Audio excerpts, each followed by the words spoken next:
Hey guys, Steve Welch here. I wanted to kind of give you guys a little bit. So, obviously, I went to training not too long ago, which anytime you go to training with Toyota, you tend to learn something, right? But there was kind of a conversation that was had there, and a lot of people are talking about why is it that Toyota does not seem to want to go like what all these other companies are doing and go full on battery electric vehicles. So plug in, no gas engine, just straight on battery electric. Toyota has at least conceived, it seems, right, like they fought that.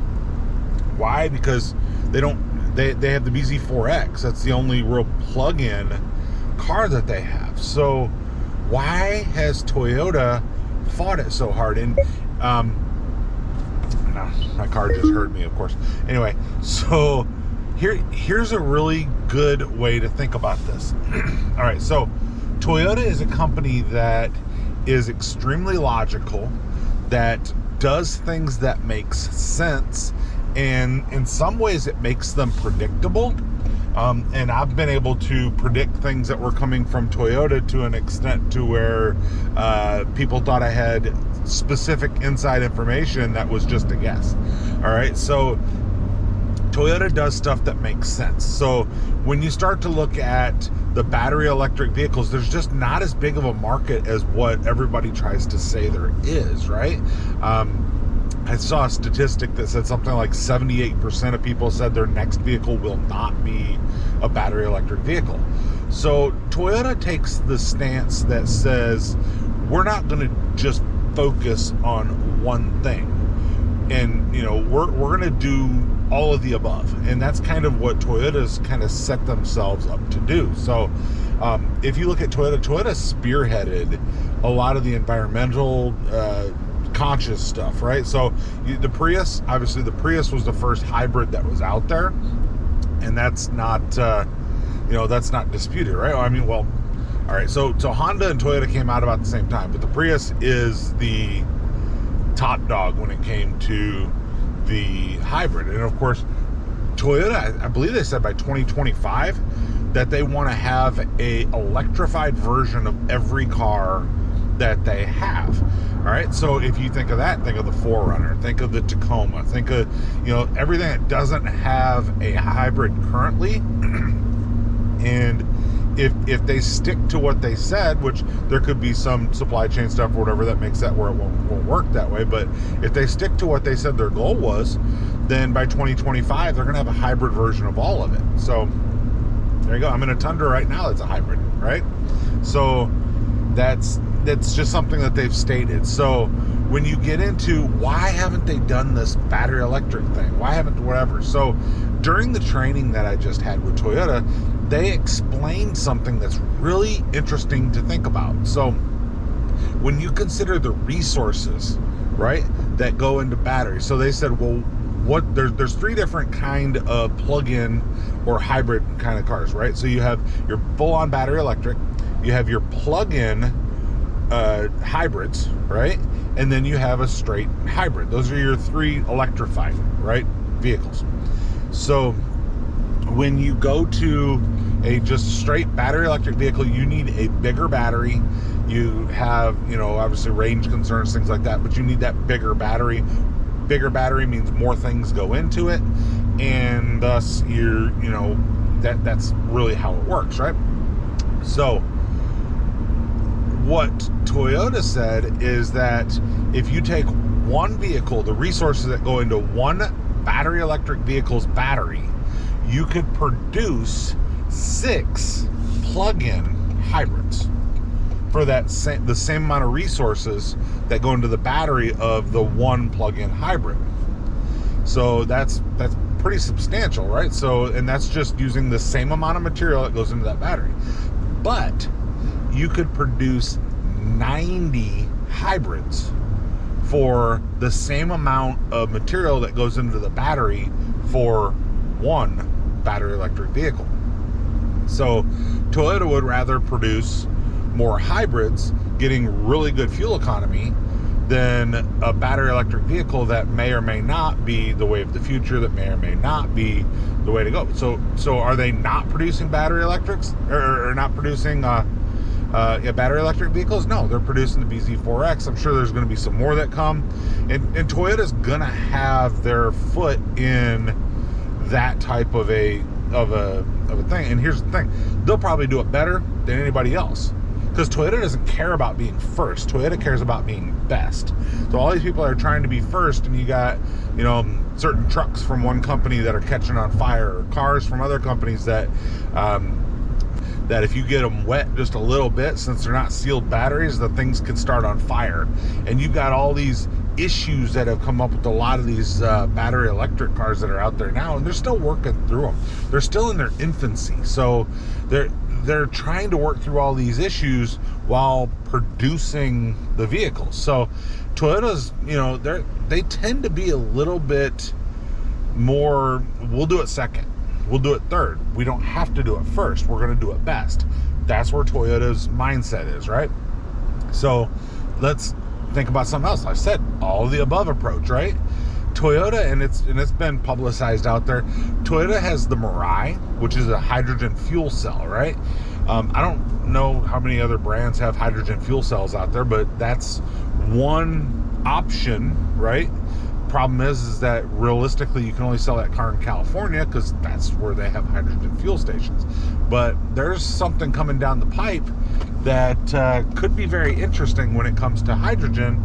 And there's a lot of mock-ups and things out there about what Toyota is going to do with a straight-on liquid hydrogen vehicle that could run off liquid hydrogen, and that would be pretty awesome too. So obviously you need some infrastructure and things like that, but here's the point that like I'm making, is that Toyota don't want to put all their eggs in one basket, so to say, right?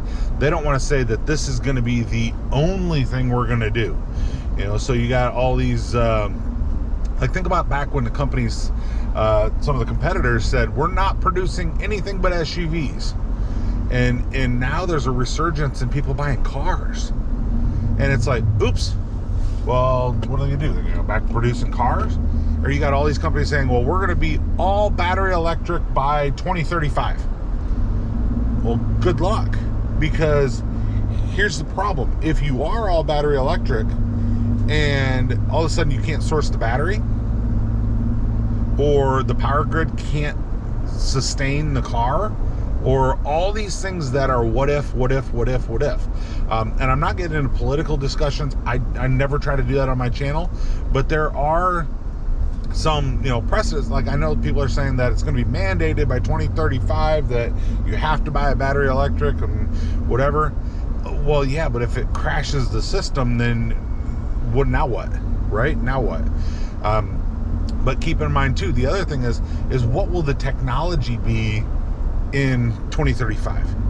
It might be something totally different, and you might be able to run off of, you know, static electricity or something that's not even thought of right now as a propulsion method for vehicles. I don't know. I don't know what it is, right? But the point is, though, is if you look back 100 years ago, is the Wright brothers took their first flight, and now we've got 747s and 777s and, you know, A300s and all these different airplanes that are flying in the sky. Wright brothers would have never believed that.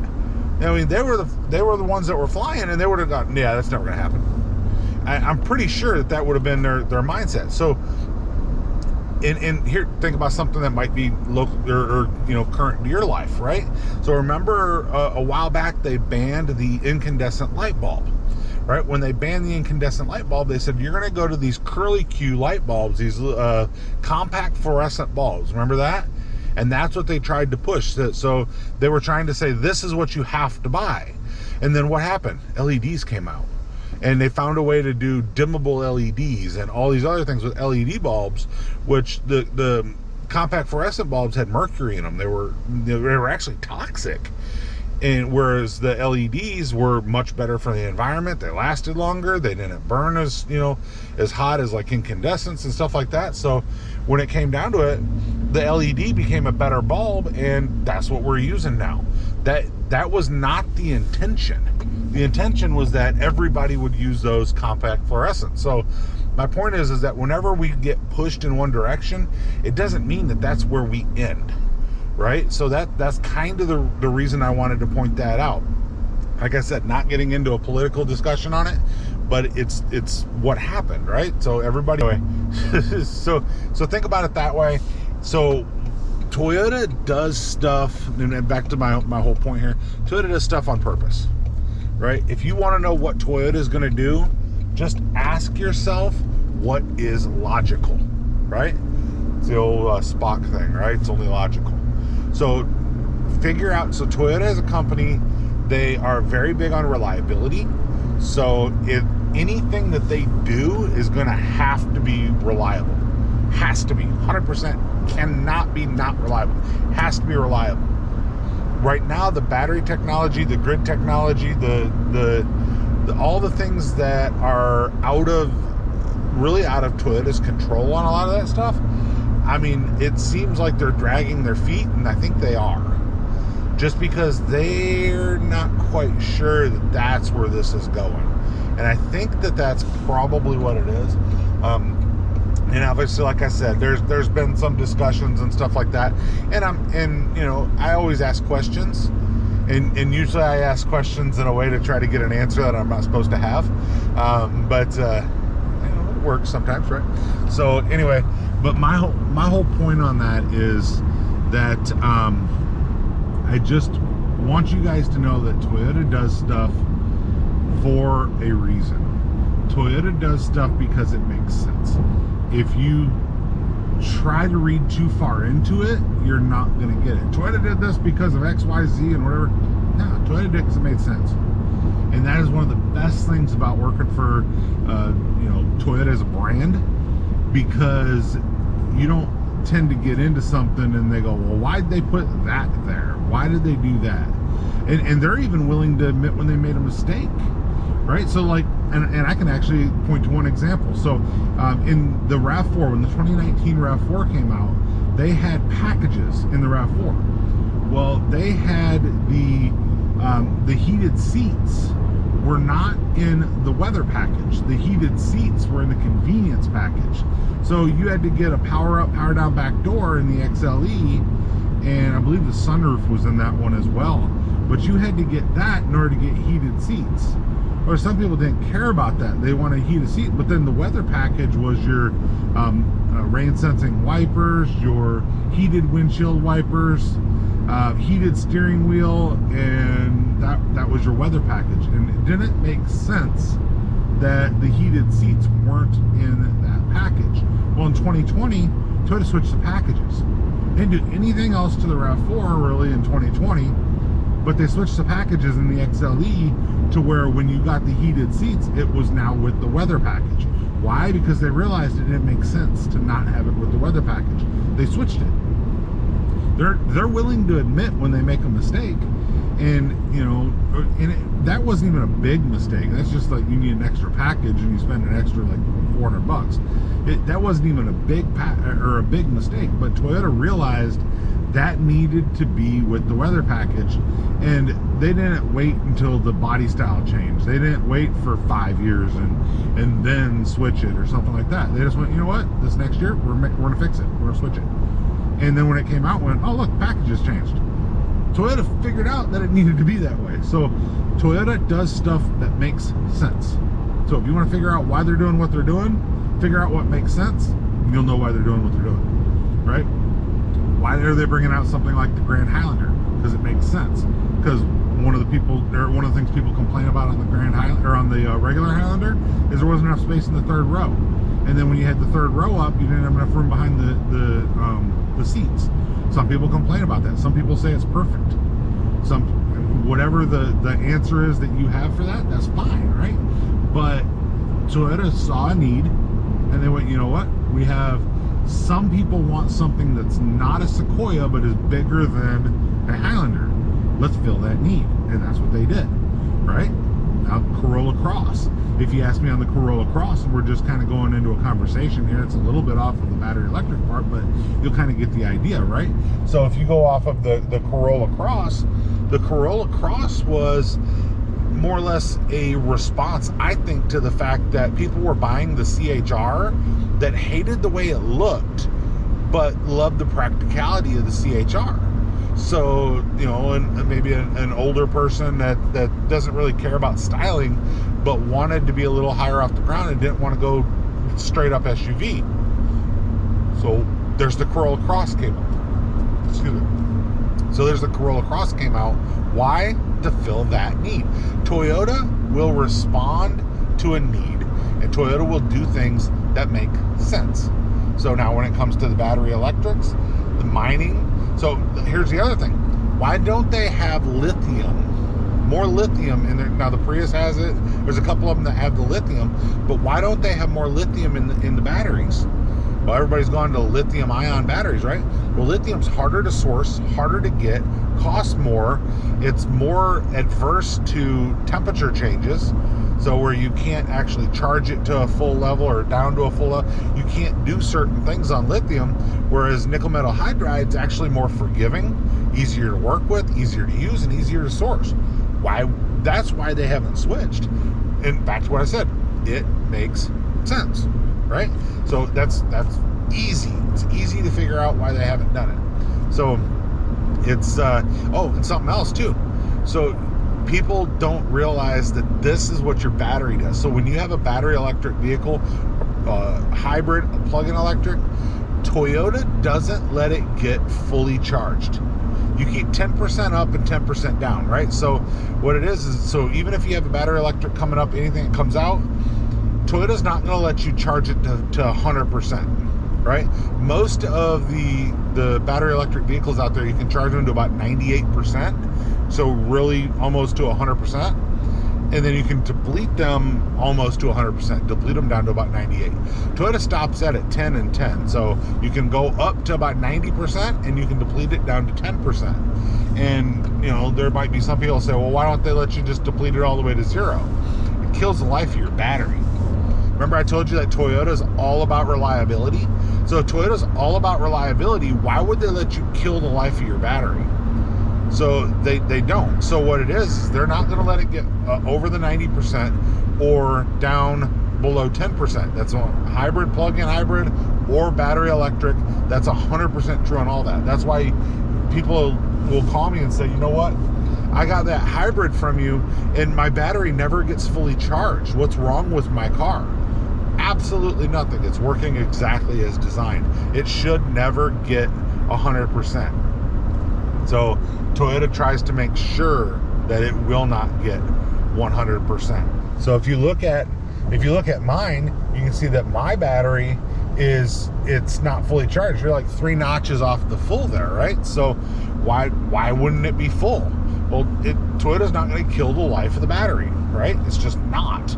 So if you're wondering on that question, that's your answer, right? So but you guys just tell me what you guys think. But I'm trying to give you some little bit of that little inside information and stuff that we don't normally really think about when it comes to things. And why is Toyota not doing what everybody else is doing and going full on, all in battery electric? I don't think that's where we're going. And I don't think Toyota thinks that's where we're going. I think that all of the above is probably going to be there for a while. And I don't know that we're there yet to where everybody can have an electric car. I think a lot of people will have electric cars, but I don't see 2035. I don't see that being possible. Sure, goals are good, but I don't see that being possible. I mean, Toyota has a 2050 plan. This is actually something that's probably a little bit more, and I know I'm throwing something else in there for you, but Toyota has a 2050 plan to try to be carbon neutral, I believe is what it is. But they're trying to get to a zero-based carbon neutral position by 2050. Remember I told you Toyota does stuff that's practical, stuff that's achievable, and that I think is probably more of a goal than a 2035 goal. I think a 2050 goal is probably achievable in a lot of ways, but what will it look like? I don't think it's going to be everybody in an electric car. I think it's going to be something that's just got a little bit of everything. So I don't know. You guys tell me what you guys think. Put it in the comments. Definitely like, subscribe. Appreciate you guys. You guys have a good day. Bye.